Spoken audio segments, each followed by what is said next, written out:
Пациенти со стомачни инфекции ја полнат клиниката за инфективни болести.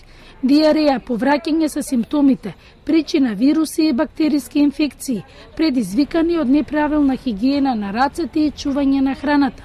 Често повторувана тема, но не научена, објаснува професорката Снежана Стојковска од клиниката за инфективни заболувања.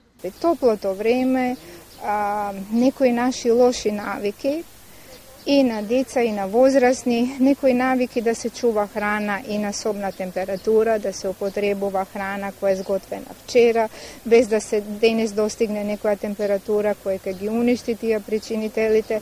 Сето тоа придонесува да за жал овие бактериски цревни инфекции кои многу различно може да се манифестираат, ги имаме постојано и сега. Летниот период и патувањата може да влијаат врз состојбата со стомакот.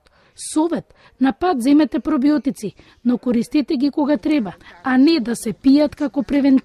Пробиотици се корисни бактерии кои многу влијаат да се одржи стабилност на цревната флора, али апсолутно не значи дека зимањето на пробиотик нема да ќе ја превенира некоја инфекција. Професор Стојковска објасни дека со променливиот период топло-ладно имало и пациенти со ротастомачниот вирус, зашто се размислува и воведување на вакцина против овој тип на стомачно заболување.